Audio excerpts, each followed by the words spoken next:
Gents, I just want to pause the episode for a moment to let you know about the Strong Men of Value Academy. You will have heard me refer to it a number of times, and I want to bring more attention to it. So this isn't just a program, it's a life-changing environment and community of men who are focused on personal and professional growth. We're looking at areas of relationships, wealth, and health, things to help you thrive and maximize your life. Imagine having bi-monthly one-on-one coaching sessions with myself, weekly group coaching calls, and an incredible brotherhood of high achievers by your side. Now we're diving into resilience, leadership, and holistic growth to not just succeed in your career, but to thrive in your health and your relationships. Your journey to greatness, it starts here. So join the movement and you can apply for the Strong Men of Value Academy. You can head to themanthatcanproject.com to find out more. And I was just feeling flat, and I had a to-do list a mile long, and I was looking at it just feeling super overwhelmed and was just getting down on myself. And I was like, I understand why I'm feeling this way, and I understand that tomorrow, like if I have a good night's sleep and go for a walk or get up and go for a swim or something, like I'm going to feel better. Today, the reigning 2022 Golden Guitars Male Artist of the Year, Andrew Swift, joins me on the podcast. Now, Andrew is an incredible man, and his story in the music is really, really powerful. It was awesome having a yarn to Andy. We got to talk all things country music, which I love, but then we also got to hear the deep side of his experiences with depression and losing people that he loved in his life, and how he's grown as an individual and developed. There's a lot of incredible takeaways from this around how he manages his emotions while he's on the road. So make sure you tune in, take some notes. This is going to be a powerful episode. Before we do dive in, if you head over to themanthatcanproject.com, you will see that we have now launched the Breakthrough Experience on demand and also the live one. So the live one kicks off in April. The on-demand one is pre-recorded. It has its workbooks, worksheets, and it is ready to go right now. And it is for those of you men who would love to improve your mental health and work-life balance, because we know how important it is to have balance to achieve what it is that you want to achieve, so you can be the man that you want to be. You can have the relationships that you want to have. You can have the health that you want to have. And this 8-week program will teach you skills and processes that, should you implement it, I promise you will improve your quality of life. So you can head over to themanthatcanproject.com to find out more. Let's dive into today's episode. And if you get value from this, take an extra 30 seconds to leave a review and share it on your platform of choice. The Man That Can Project podcast, a podcast empowering career-driven men to live more fulfilling lives. We are here to challenge your beliefs, redefine success, and talk about the important stuff in a relatable way. Don't forget to subscribe and leave a review. My name's Lachlan Stuart. Let's get into it.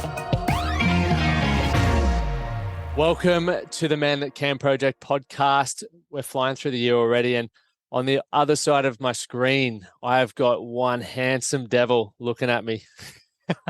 I had to get him to put his shirt on. He was messaged me before and is like, mate, do I need to dress up for this? I was like, I'm wearing a sweaty old gym shirt right now. He's like, oh, I'll throw a shirt on. I was like, no, you're more than welcome to leave it off. I have mine off half the time. Well, you said you're wearing a shirt, and I was like, I thought you meant a button-up shirt. So I was yeah. Like, I'm going to go put a button up. I was in a T-shirt, but I was like, I'll go put a button up on. Right. No, well, mate, you look really legit. So that's what it's all about. I took it as you were wearing no shirt, and I was like, mate, it's 36 degrees up here today. It's steaming, so I don't blame you. No. Well, I'm in Melbourne, and it's nowhere near that. Probably like 6 down there, right? At the moment, it's 19.4. Yeah, nah. That's why I live up in the Sunshine State, mate. You won't be moving me away from here anytime soon. That's fair enough, mate. So before I jumped off the wagon there. So Andrew Swift, mate, welcome to the show. For those who don't know you, they will definitely love listening to some of your music after this. But your all the interactions that we've had have been brief, but I follow you a lot on social media. I'm a huge country music fan. So for me right now, I'm going to be picking your brain about music, but more I get excited about learning what your life's been like and what's inspired your journey. And Yeah. I know a lot of people will be. You're the reigning CMC champ. For those who don't know what that means, it's a big deal. And Same double A. Same CM double A. does. I Yeah. always say CMC. Sorry, guys. I'm going there after this. So That's right. That's why it's on the brain. yeah, I'm a bit disappointed you're not going to be there. But anyway, we'll You and see me there both. in the Yeah. next couple of years. That's for sure. But Swifty, mate, give us a rundown. Who are you? Who's the man in the bloody beautiful cap and shirt? And how'd you get into the music industry? Well, I was a little late coming to music. Really, I sort of didn't pick up a guitar until I was about 16. And I had my first gig at 17, and my school grades dropped dramatically. In the last couple of years, the school just went to hell. But yeah, I just it sort of took over my life. But I mean, at the time, we'll probably get into it later. At the time, I didn't realize I was going through depression at school, so it was like just something to focus on and give myself goals to work towards. And then, I had guys at school come up. They knew I played guitar, and they're like, "Swifty, we're starting a band. You're in rehearsals at your place this weekend." That was just inviting themselves over. Yeah, well, we lived on like 5 acres, and we had a big shed. Yep. So that's where rehearsal was apparently, and it ended up being a pop punk band, which I'd never listened to at that point. And the guys were showing me what to play. I was playing the songs before I'd actually heard them properly. Is pop punk, is that like bloody Panic at the Disco and stuff, or what are we talking for pop punk? Yeah, it was a little before that. It was like Blink-182, very Blink-182 inspired. Right. Yeah, back in like early 2000s. Right, I like it.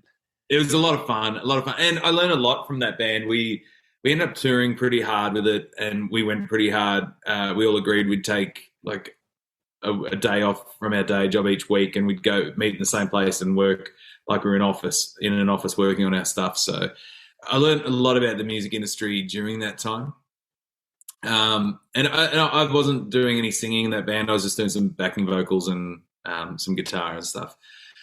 But then, then when I sort of left and started doing my own thing, and people would always say it's got a bit of a country vibe to it, and I thought that was a dirty word. I'd say don't use the C word for me. I was just ignorant, man. I was a young Melbourne pop punk dude, and someone saying country, and I thought they were having a dig. But then, they weren't. I got into it. I fell in love with it, and my only regret is that I didn't find it sooner. I didn't start my country music journey until properly until about 2015. So only 8 years ago. That's incredible. Like, it seems like you really an overnight success if you just started in 2015. Like, what was I doing in 2015? Nothing special. And here you are picking up and getting into the music, the country scene for the first time. Yeah, well, I mean, the only sort of bright side about it is that the country scene is its own, especially back then, really was its own, its own environment. It was its own circle, and you could come from outside of it. And I had 15 years of music industry knowledge that I could use to my advantage starting fresh. Nobody had heard my name before. Nobody had heard my music. Nothing. So, and I didn't know anyone too. I was pretty ignorant as to who a lot of people were, and I was meeting a lot of, the big names and in the industry very quickly. And I was just like, oh, hey, how you doing? I'm Andrew. Nice to meet you. Just this friendly dude with a beard going, hey, let's be friends. I love it. Have you always had the beard? Obviously not always, but you've been repping it for a while. Yeah, I can't remember what I look like clean shaven, and I'm okay with that. But it's had different lengths over the last. I remember about 8 years ago it was really, really big, but you never realise how big it is at the time until you look back at photos. But I've probably had the beard for, it's got to be 12, 13, 14 years now. Yeah. Mate, we should work out some fundraiser where we get you to shave it. Yeah, or not. That's cool. Yeah, or not. We keep that. We might be regretting that when we get it off. Yeah. I remember when you said then when you look back at photos and you see your beard in 2015, 16, I used to roll around Europe with this fat beard, and I didn't realize how big and disgusting it was, but it always pops up on my memories. Yeah. And I'm like, to Amy, I'm like, how did you date me then? Because I was playing golf one day, Andrew, and I was going on the golf carts and we were cruising down this hill, and I knew it was too long when it started to part. And I was, yeah. I was like, as soon as I get home, I'm getting the clippers out and it's done. And I haven't really repped one heavily since. Yeah, yeah. See, I think if I shaved it, I'd probably get dropped from festivals, and they'd be like, "This is not who we booked." He ain't country. Yeah, this isn't country enough. It's funny because I've got all the tattoos, but they came along after the pop punk days. So Really? yeah. Doing things in reverse. How did you realize or recognize that you could sing though? If you were doing like, and obviously backing vocals and stuff, but what sort of put you in a position? Now you mentioned, and we definitely will go back to experiencing depression and how you sort of how you sort of navigated your way out of that. Yeah. And I'm sure it still probably jumps in all the time because you have mentioned to me in the past you've struggled with self-doubt and all of that sort of stuff still. But Yeah. at what point did you recognize that, hey, I've got a ripping voice here. I want to give it a crack myself. And then obviously people were telling you country vibe. So that's how you ended up here. Well, I mean, I was always singing, but in that band, there was a different dynamic in how it all worked, and we started off with both we're both singing and stuff, but really the other singer in the band, he wrote a lot of the songs, and it was to suit his voice and whatnot. So it was always awkward though when we do a show and people go, "Swifty, how come you're not the singer?" And so it was always really awkward. But I was also doing cover gigs at the time too, so I was really working out what I could and couldn't do with my voice. Playing in those smoky pubs back in the day. But 4 hours at a time. But that is unreal, eh? Yeah, I mean the good thing is I'm about to say that I've got a decent range, but I saw your wife's vocal warm up the other day, and her range, I've got nothing on her. But I've got a decent range, and I think it's because back in the pop punk days, it was one of those things where it was always better to sing higher. Yeah. So I was constantly trying to get those higher notes, and then coming into country, I'd be working with people, and they're like, "Cool, how about we drop the key a little bit?" And so it's great to know that I can still, jump up when I need to, but yeah, it's now we've sort of found an area where my voice works quite nicely, but yeah, so it was basically just I've always been singing, but in that band it wasn't my role. Yeah, that's cool. And you found that sweet spot with your voice. Can you read music? Because I was listening to, it blows my mind how many musicians that I've met and Amy and all that, like they just play it by feel and do it. Yeah. I was listening to Combsy on Joe Rogan before, and he's like, I can't fucking read music. I was like, how you guys are just so exceptional at what you do, and you can't read the basics of, and either can I, so I'm not having a dig here, but it's no.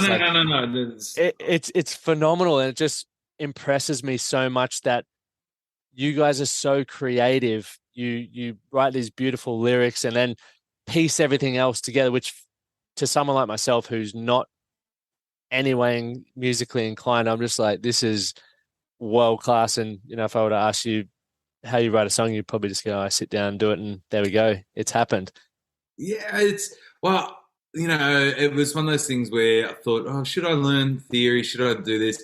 But I kind of liked the mystery and the magic of.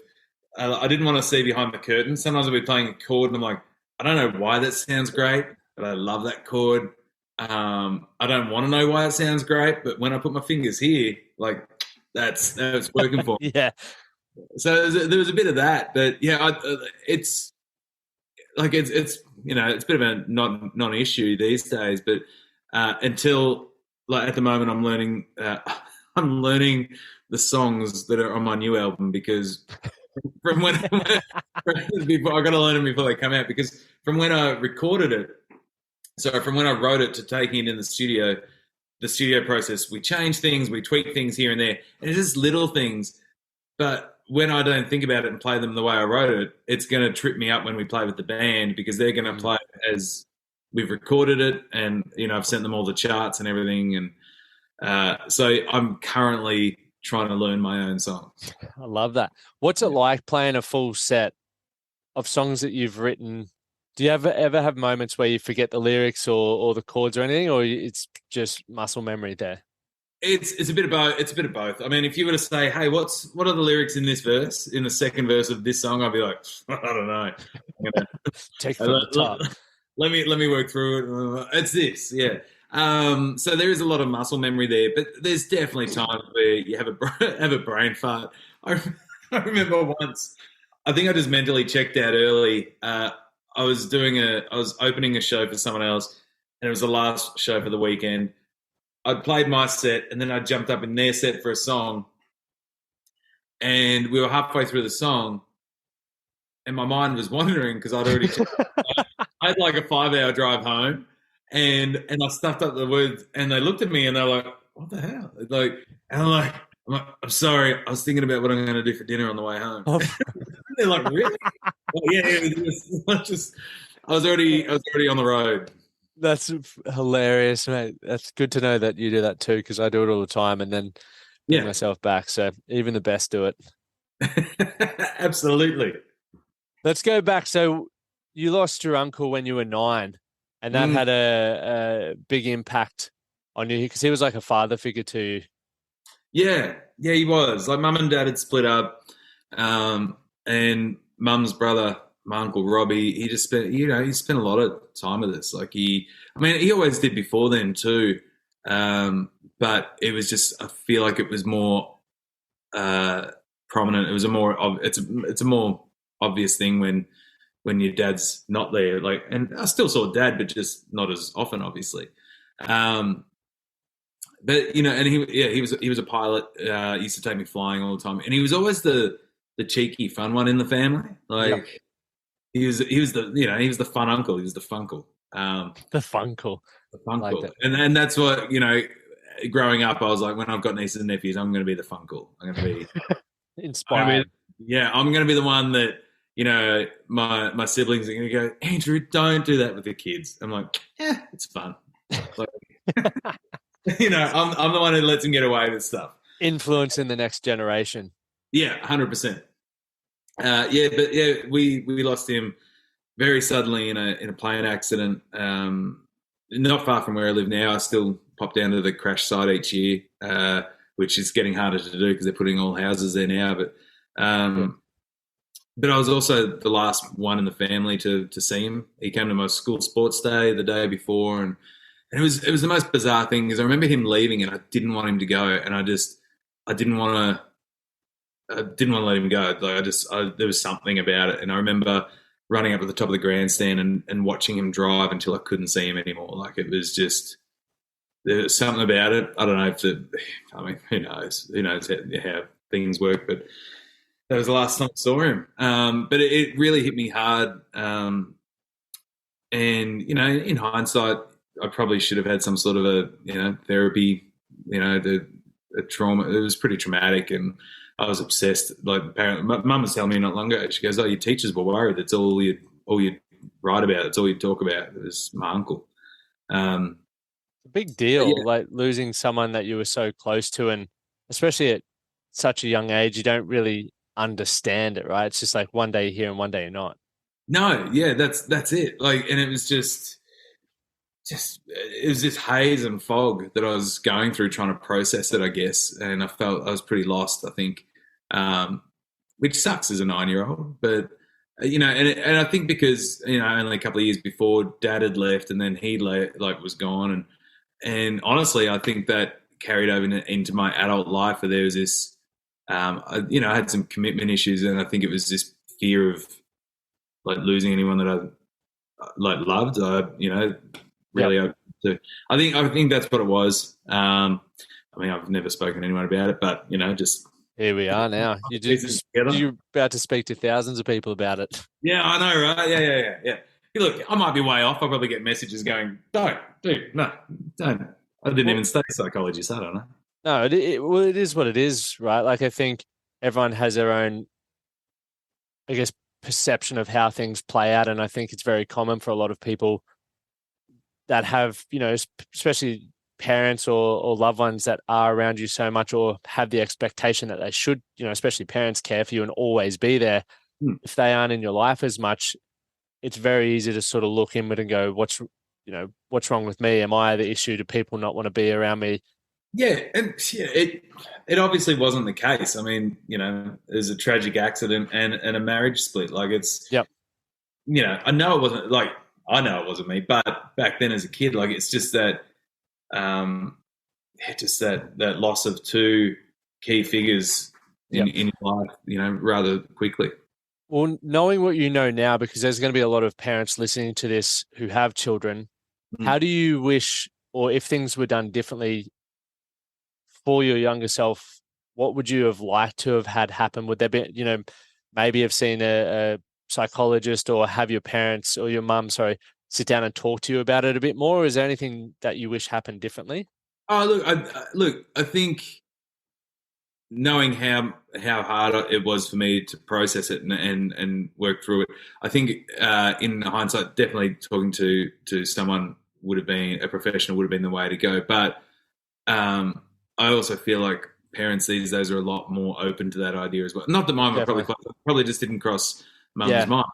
She was processing the loss of her brother, and it's everyone was hurting. But yeah, I just feel like it's a lot more common now for everybody to have a psychologist they can talk to and or a therapist, and I feel like things have changed a lot anyway. But look, that'd be the only thing really. I mean, yeah. Yeah, no, I agree 1000% with you. It's definitely a different time, and you can't compare apples with oranges. The times are way different now, so it's easy to look back and go, "You should have done this, you should have done that," but it's like different time, man. It's hindsight for you, man. Like, should have done this, should have done that. You can do about anything in your life. So, but yeah, look, I feel like I've grown up to be okay. I mean, mate, you're I'm in a good relationship now, and like I'm very, very. Simone always tells me, she goes, oh, you're just very good at seeing things from all angles. Like if something happens, I go, yeah, well, maybe they're feeling like this, or maybe I try and look at it from all sorts of everyone's perspective if I can. Yeah, you're definitely I just know from the interactions that I've had with you, you're genuinely an empathetic, caring dude. And I generally gravitate to people who you just know they're not full of shit and they actually care. Like they genuinely want to give, and the conversation that we're having now. And I feel, well, Amy always reckons she's the better judge of character of people, but I reckon I'm pretty good as well. You can tell when people are genuine or not. And you definitely fall into that, category. I got a lot of time for you, and I really love your music. And also it's awesome to, in the small amount of time that I've known you, see what you've achieved, but it couldn't happen to a better bloke. You know what I mean? Oh, thank you. And likewise. I enjoy our little chats and, the quickly running into each other at events and we're like, hey man, yeah, great to see you. There's always a good vibe between us whenever we're in the same room. Good. But we're going to bounce around, but your partner, Simone, super supportive. You guys are a dynamic duo power couple. I don't know about that. Oh, mate, you want to hope she doesn't listen. If you question that, you should be like, yeah, bloody oath, mate. We are. Yeah. I think we're great, but yeah, it's weird. I haven't heard anyone say that before. So, mate, one of the best moments was I was watching her when you won your award at the awards night. Just like the connection you guys had was just world class, and I obviously sitting pretty much next to you guys, I was like, this is a fucking beautiful thing, and you can tell you guys have got something special. From your relationship standpoint, obviously, both busy. You travel a bucket load. You're up, all around the place. How do you manage the relationship while obviously, having people pulling you in a million different directions as well? Well, I mean, we've been together now 3 years, and we still don't live together. Sim's got 2 young boys, and she's studying full time and stuff. So she needs her space, and I need mine. And so when I'm on the road, we miss each other, but we check in all the time, and we're just simple one emoji message just to let each other know you're thinking of each other.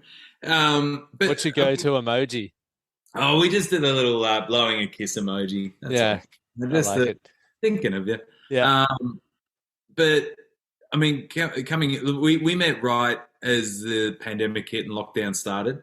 Yep. So our whole relationship was kind of great. There was no pressure to do fancy dates. Like we couldn't. So, and the good thing is I was actually home long enough to really get to know someone. I've always found that dating before that was tricky. I'd come home, go on a date, and then I'd be gone for 2 months. And so, but so we got to know each other really well, and a lot of time together at home. But right from the get-go, I explained how often I'm away, and hopefully that wasn't going to be an issue. And we're just very open and transparent, very honest with each other about everything. As far as I know, we don't have any secrets. I don't have Yeah, you wouldn't know. I like to think it goes, but I mean, we right from the get-go, just super honest, and that's been the key to making it a good, long-lasting, happy relationship. I think. I say, long-lasting, 3 years. For me, that's my longest relationship by more than 2 years. So, yep. But yeah, so she understood what my job entails, and I'm home more now. It's funny, like in that there was a period where I'd be gone for long periods of time because there was no point me coming home. Yep. One, I had nothing to come home to. Two, financially, it was cheaper for me to stay out on the road than to spend the money to come back. So, but things are changing a little bit now where I can afford to come and go, and rather than stay out on the road. And I've got something I want to come home to and someone I want to see. So, yeah, it's good. That's awesome.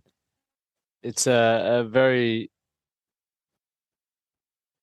it's a beautiful place to be where you're actually excited to come home to your partner. And I think that's one of the, we were speaking about those generational changes a moment ago. And I grew up I can't speak to your family, but my dad was always out working hard and mum was at home with the kids. And for me, I took that as if dad didn't care about me or dad didn't love me, but it was obviously him showing love in a different way through being out at work and whatnot. And generally, this is a big generalization, the blokes would just come home, crack a beer, and they just want to be left alone and sit down. Yeah. Whereas now I feel a lot more men are aware or more emotionally intelligent that we do have incredible partners, wives, husbands, whatever at home, and children potentially for those that you do want to come home and maximize the time regardless of how knackered you are, because it's tiring being on the road. Whenever I go with Amy and I'm not doing anything, I'm knackered. So you guys must be absolutely cooked. Yeah. I'm one of those people who gets drained in social situations. Like I'm well trained at it. It's part of my job, and I'm perfectly fine at it. But I find that when I get home, I crash. Yep. And I feel like it's during the lockdowns and stuff. I lost a lot of that practice, and I was getting anxious more quickly. I wasn't doing great in around lots of people. So if I find that I'm away for a weekend. I wear the role. I've had many roles doing what I do. I'm self-managed, so I'm out. If we got the band, I'm the tour manager as well, and I do the merch, and it's draining. So when I come home, I generally need a day on my own to do not much and to recharge. But Sim gets that as well. But it's just I feel like the fact that I'm gone and back, like we get a chance to miss each other as well. Yeah, it's probably pretty handy. But there is definitely a change in generations. I look at my dad and the relationship with his dad, and my relationship with my dad, and and how it's an evolution of how the relationship between men work. Definitely, it's a point you touched on there around getting the opportunity to miss your partner. Amy and I were literally talking about this within the last week, and as much as it sucks because Amy's gone away for 4 or 5 days now, but we really appreciate the fact that we do get the opportunity, because you can, we always find ourselves taking each other for granted. You might snap at each other or just become really complacent. But then when she goes away or I go away, it's like, oh, I really miss those small things that you take for granted. So I think in a way it's a beautiful thing. Absolutely. And look, I never get sick of being around Sim. Like I'd be happy to be around her all the time. But it's because you do, like, you just miss them more when you're away. So yeah. Yeah, and full disclaimer, I don't get sick of being around Amy either. she'll be listening to this, and you'll just see me in strife, mate. So as soon as you said, I was like, disclaimer, I need to throw that in there quickly. Yeah, I'll probably see her in a couple of weeks' time, and she'll have a couple of words to say to me. We've got that gig together. Yeah, I was like, you guys do have that gig together. I've been trying so hard to get. Is that the PBR one, or which one's? Yeah, up at Winton. Yeah, mate. I was like, damn, I really want to go to one of these PBR ones because she did the other one a couple of weeks ago, and she's like, oh, you can choose one, and I was like, well, I want to go to both. Are you coming to Winton? I've been trying to get on the flight, but apparently I have to do a whole separate thing. So, and I think she's flying in and out in a day or something. Yeah, right. Well, I'm now driving up from Melbourne to Winton. I think it's 30 hours each way. Dude. Yeah. So, and that's because of like PBR and I were chatting, and there's an issue because the plane's so small and the amount of it we got to take. There's issues with how much luggage, and there's a big chance guitars wouldn't make it. So I'm driving up via Sydney to pick up everyone's equipment, and yeah. So I got 6 days. I could potentially fly to Sydney and then just cruise with you. Yeah, you could.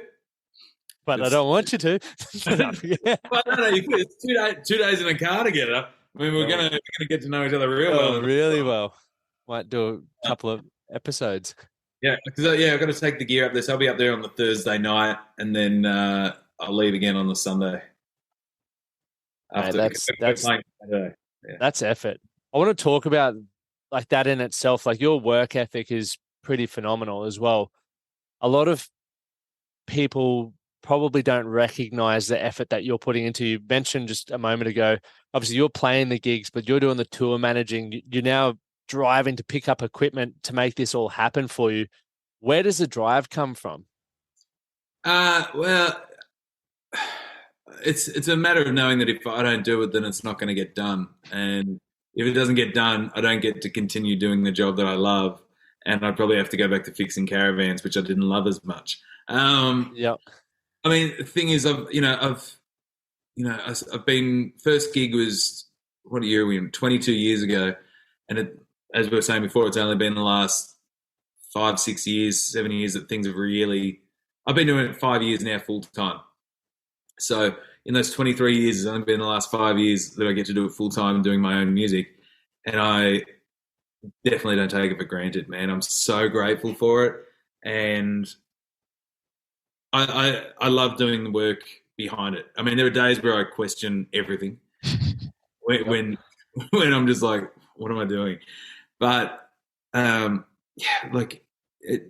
think, people point it out all the time with my merch. Like I'll go to a festival, and if we got to sell our own merch, I'll be set up often before gates open, and I'll be set up all day pretty much. I'll do 8 hours on merch and play for 45 minutes. Like it's.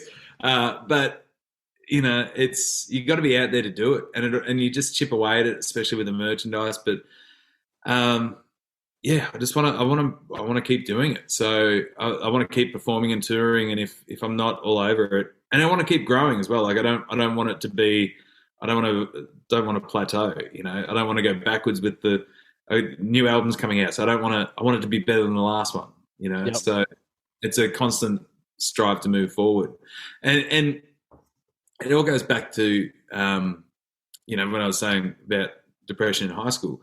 The thing I loved about music is that it gave me goals to work towards. It gave me something to look forward to, and that's exactly how I live my life now. With my industry, my career is what I love, and it gives me goals to work towards and to look forward to. And if that's not there, part of me is worried that I'll fall back into that, into how I felt back then. And I love that you said that. Thanks for sharing that as well. I think it's important. I'm a big believer, because when I was going through similar things, I didn't really have something bigger than myself to work towards, and I didn't have goals. I didn't feel like I had value to offer. And the moment that I sort of stumbled across that and, doing what I do now with the podcast and various other things, like I genuinely get excited to, and there's, as you said, there's days where you question it and you're like, I'd rather just go get a really cruisy job. But then when you get feedback from people, or I'm sure for you, when you see people lining up for your shows or jamming to your tunes, like those moments, you're like, this is why I'm doing it. And it's worth all the frustrating moments or having to learn new skills. I'm sure you didn't know how to tour manage at some point or didn't know how to sell merch or do everything else that you're doing, but you've done it. Yeah.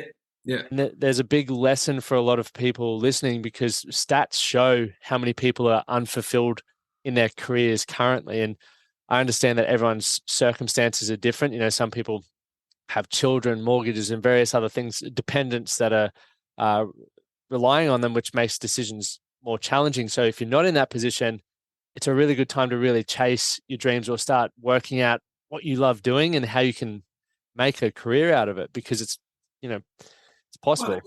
And the other thing is that you can't expect it to come to you. Like the amount of musicians that I've seen over the years that have been far more talented than I am, and just but don't have the motivation to do the other work. Like you got to remember the music industry, the music business is a business, and so it helps if you can. I'm pretty fortunate. I've got the business side of the brain and the creative side. Sometimes it's tricky to switch between the two, but you make it work. But it was one of those things where a lot of those people that I would see would get bitter about the industry because their talent wasn't being recognised. And I'm like, well, who's seeing it?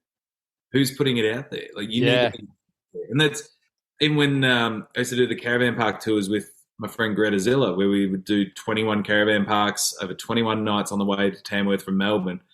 And the whole concept was these parks are going to be full of people that have never heard us.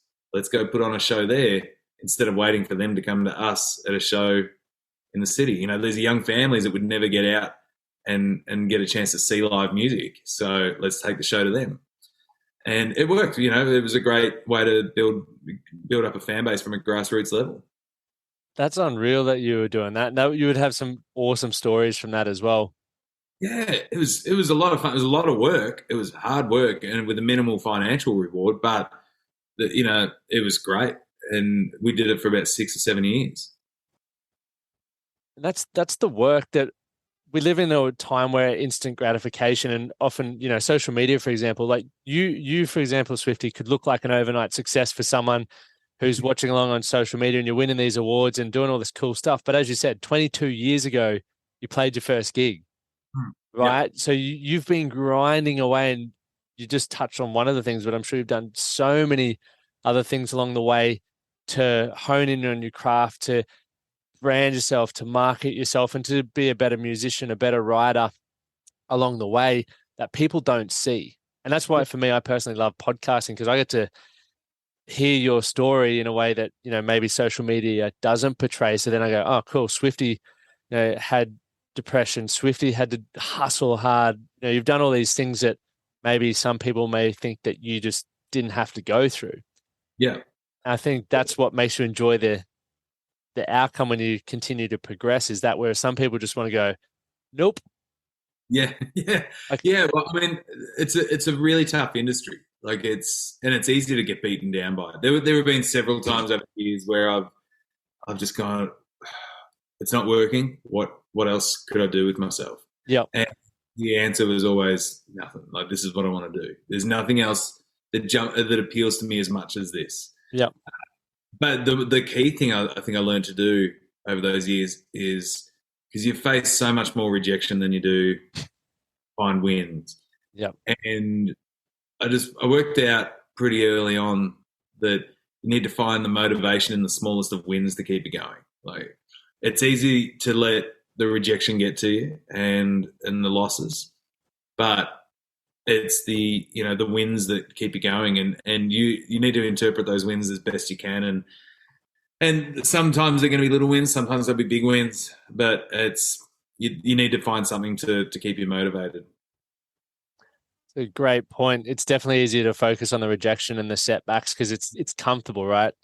but just scraping the barrel. That's what I call it. Is like scraping the barrel, because sometimes it does feel like the most insignificant win of all time, but a win's a win. It's like whatever that saying is. It doesn't matter whether you win by an inch or a mile. A win's a win. So just grab whatever you need to keep you fueled while you're going. Sometimes I find motivation in the word no. If someone go or in a loss, so like if someone go, for example, when I didn't win Star Maker, so I was in Star Maker competition in 2017, and I didn't win, and in the first 24 hours, it hit pretty hard. I was like, that sucks, because I was so focused that was the goal, and it was a goal I didn't reach, and so I got myself down a bit. But then I had this point where I turn around and go, well, I'm going to do it on my own. I'm going to make them wish that I'd won. Or and it's the same with the record labels, like pitching out the first album that I had, and all the labels passed, and I was like, I'm going to make them wish they'd sign me. Like I'm going to work as hard as I can, and they're going to go, damn it, we missed. We should have snapped him up. And it's so I'm with ABC now. They passed on the first album. Even the record label that put the album out with, they passed initially, and they ended up coming back around and saying, actually, no, we'll give it a go. And then it's like that album was sort of kickstarted my country career. So ended up being great. now I've gone over to ABC. So it's So it's safe to say you're not competitive then, Swifty. I am, but I got to pick when and where. Like I was a very competitive netball player for years. Were you? Oh yeah. What, goal defense, or were you a shooter? I was a shooter. I was usually goal attack. But then I did also play some season in goal defense, which I was surprised. I picked up a best and fairest for the season in defense. But nice. The Golden Guitars are actually the first awards that I'd won that weren't for netball. So really, what was it like winning the award? Like, talk us through that. So I think I still got the video on my phone, so I'll post it on Instagram when this episode goes out, so people know what we're actually talking about here from my point of view. But what was it like for you that moment? This year or the first time? This year. Let's go this year. This year. Let's do both. Why not do both? Sure. Look, let's start from the start. So I actually quit my day job after I had an album called Call Out For The Cavalry that came out in 2018, in March of 2018. In April, a month later, I said to my boss, I think I'm going to have to go. I think if I don't leave now and put everything I can into music, I think I'm going to miss my window. I said things have never been going this good, and I just want to work as hard as I can, hopefully get myself a Golden Guitar nomination. That was the goal. I think it was about 6-7 months later they did the nomination announcements, and I was nominated for 4 awards. And I was like, I was sitting in a room full of industry peers trying not to cry, because I was like, this was the goal I set out to do, and I did it. And then I was like, 4 nominations. That's pretty great. It'd be great to take one of those home, but let's not get my hopes up. And then on the night, I got called out for New Talent of the Year and Alter Country Album of the Year, and got to perform at the awards. So, but when it's funny, because all 3 times that I've heard my name called out, it's the same thing. It's like the wind gets sucked out of you. It's this like, but the 2019 awards were pretty special, because my mum and dad were sitting in the same room with me. Like I said to them, you guys have been separated, you guys have been split for years and years and years. So put any differences aside. I want you both there. There was a little bit of a pushback. I said, I don't care. This night's about me, and it's about what I want. I want you both there. And to their credit, putting them in the same room, they were great. They were actually really good, and it actually has changed the whole dynamic between them from that night, where they can be in the same room and it's fine. Like, and they're friendly. It's great. And the other thing that was amazing that night was, I think it was when I won the second award. I turned to my dad. I'd been having a chat with a mate of mine, and he was telling me that, he'd realised his him and his dad never said I love you, and he went on a trip back to New Zealand with that intent to tell him, and he told him, and it just changed their relationship. And I got thinking, I'm like, well, Dad and I never tell each other we love each other. Like and this goes back to what we were saying about the generational differences. Yeah. And when I won that second award, I turned to him and I gave him a big hug and I said, I love you, Dad. And the wind came out of him. I heard it. He goes, oh, I love you too. And now whenever we chat on the phone, it's, all right, love you, catch you later. It's totally changed everything. That's real.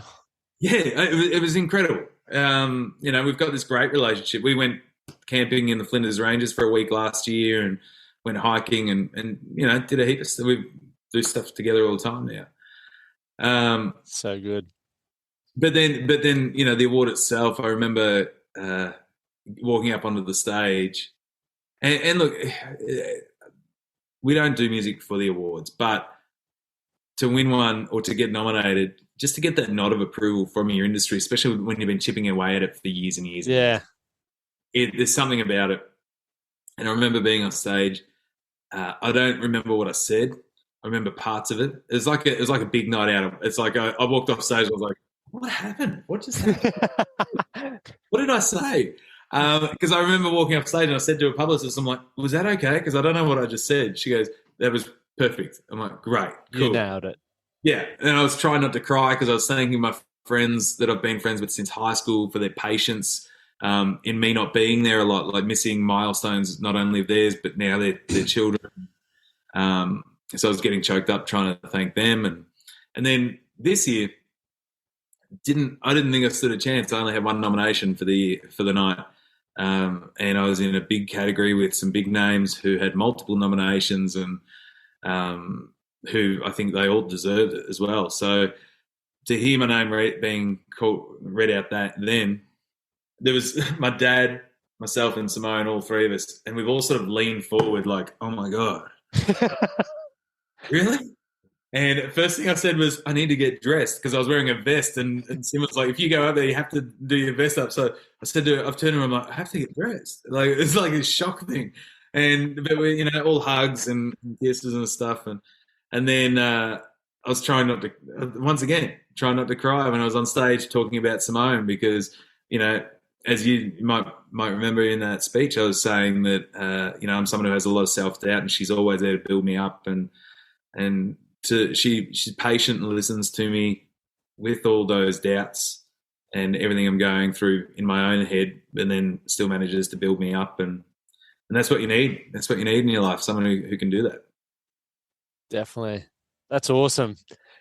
One, for me, when you were talking about, obviously you had this goal and you got recognized with the award, and I feel like when you start getting one area of your life in order, and for you, it was that career and you were very passionate about what you were doing and you just went all in on that, which a lot of people are fearful of doing.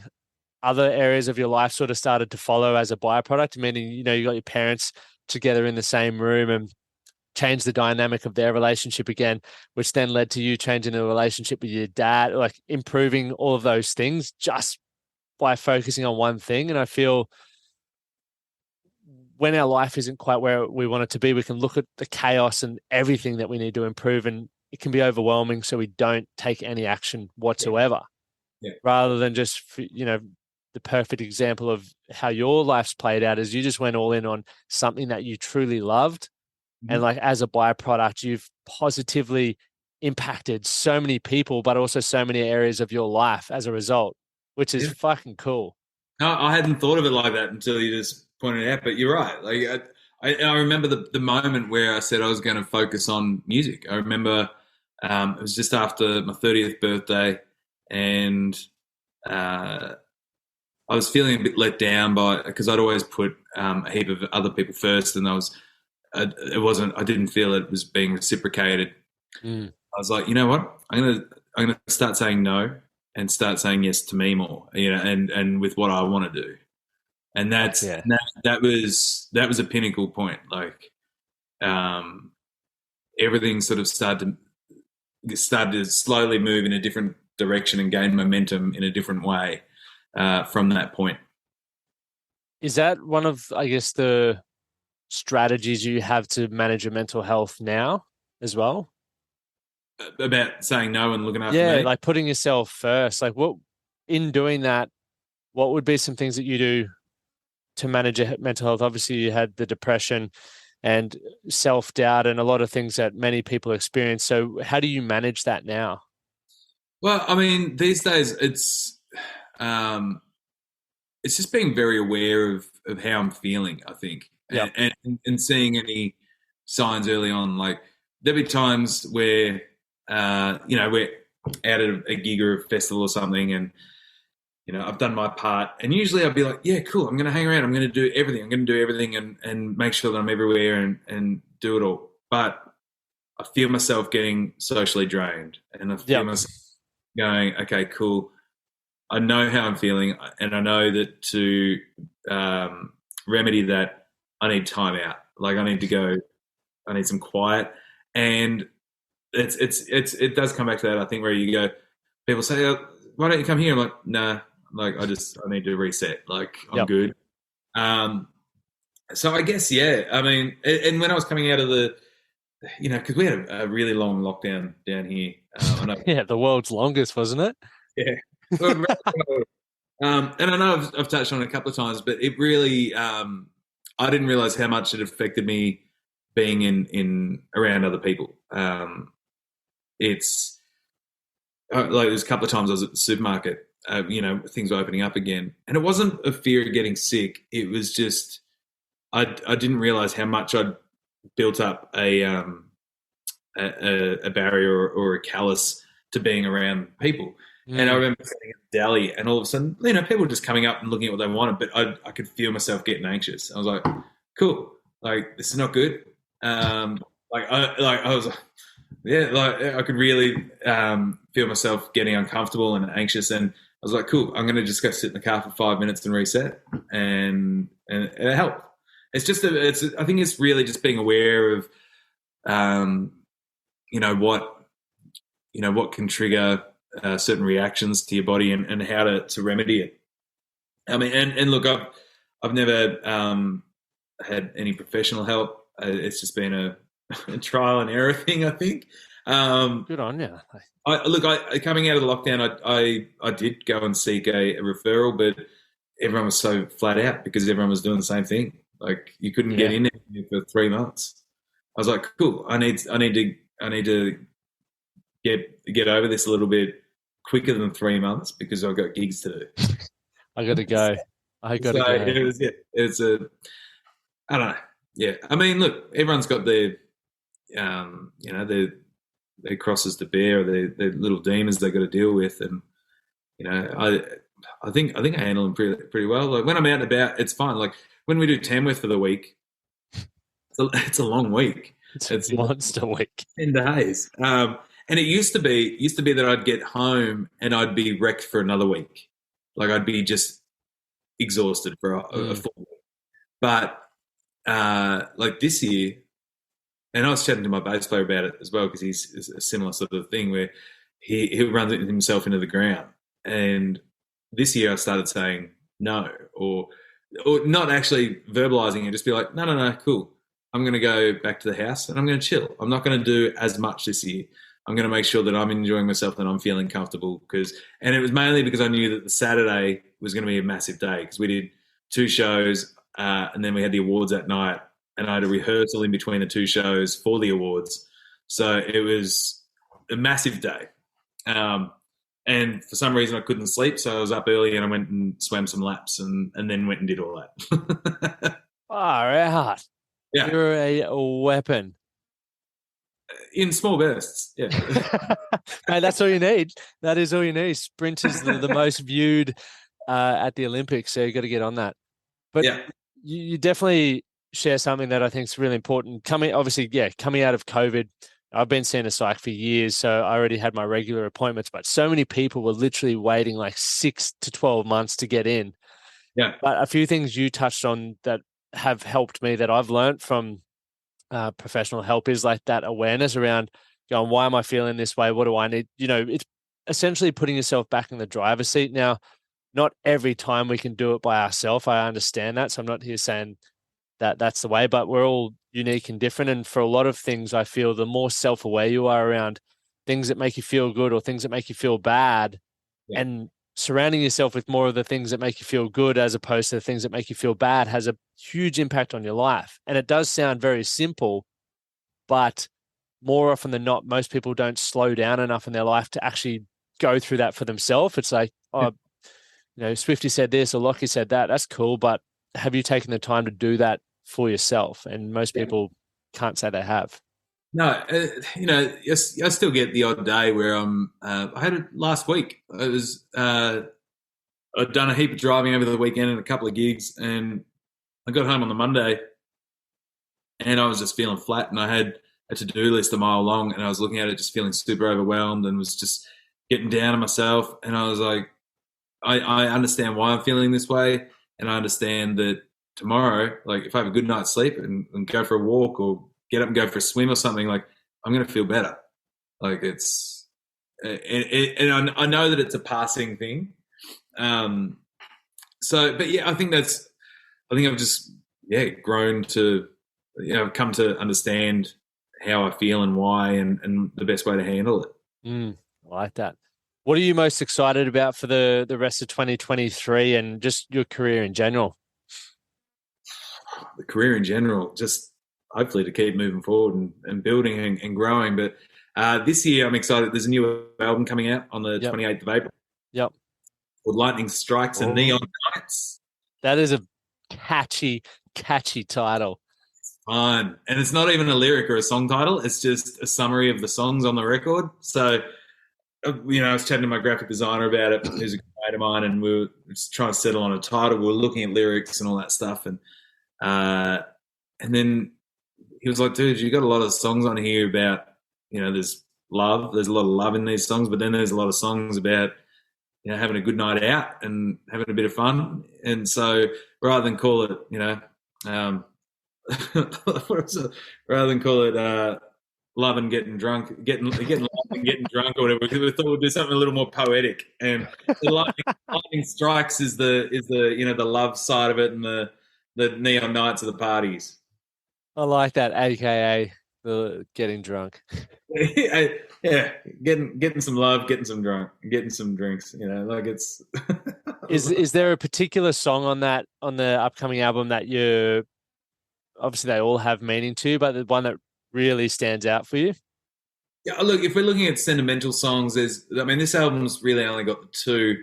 Both were written for my sisters. One of them has already been out, and it's called The Question, all about the proposal to my little sister and the traditional thing of going and asking permission from dad first. And so there's that one. But then there's only one song on the album that I wrote on my own, which is for my other sister, the one that I grew up under the same roof together.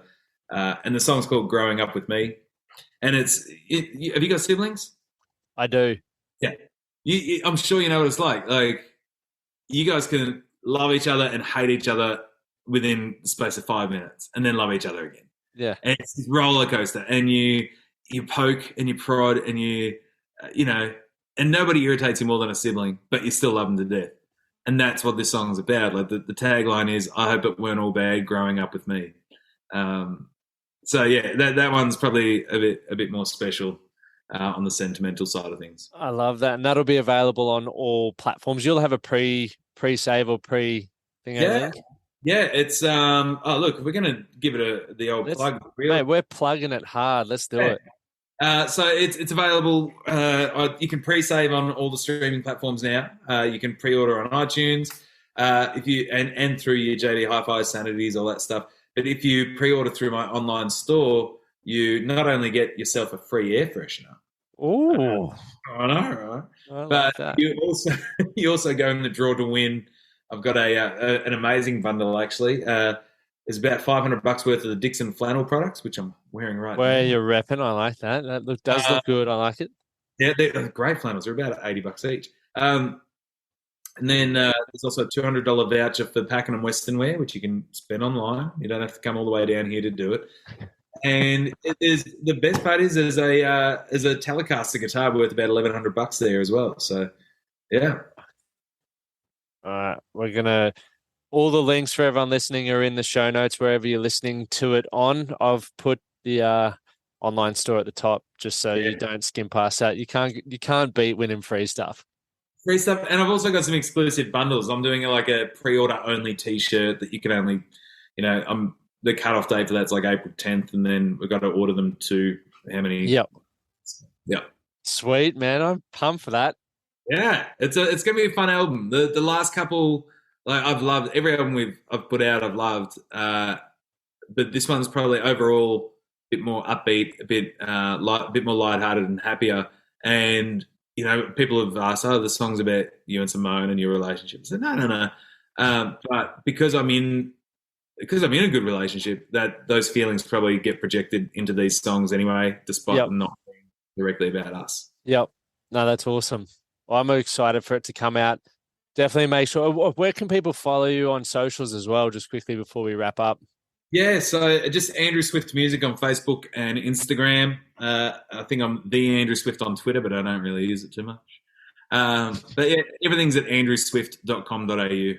Yep, awesome. We'll send everyone there. But Swifty, mate, truly appreciate your time. I know you're a busy man, but I've learned so much from that. I've been writing notes here. I don't know if you saw me writing notes, but a very wise man and a talented musician. So I look forward to catching you, whether it be at Winton or, I'll see you sometime crossing paths, that's for sure.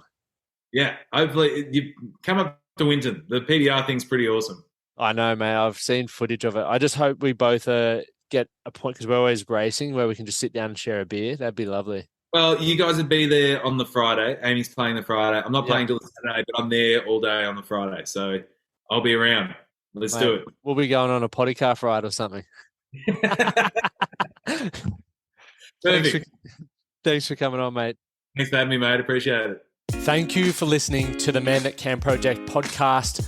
My name is Lachlan Stuart, and I hope you enjoyed this episode and found it helpful. If you did, please take a moment to rate and review the Man That Can Project on your favorite podcast platform. And don't forget to subscribe to stay up to date with our newest episodes. We'll see you again next time. Thank you for listening to the Man That Can Project podcast. My name is Lachlan Stuart, and I hope you enjoyed this episode and found it helpful. If you did, please take a moment to rate and review the Man That Can Project on your favorite podcast platform. And don't forget to subscribe to stay up to date with our newest episodes. We'll see you again next time.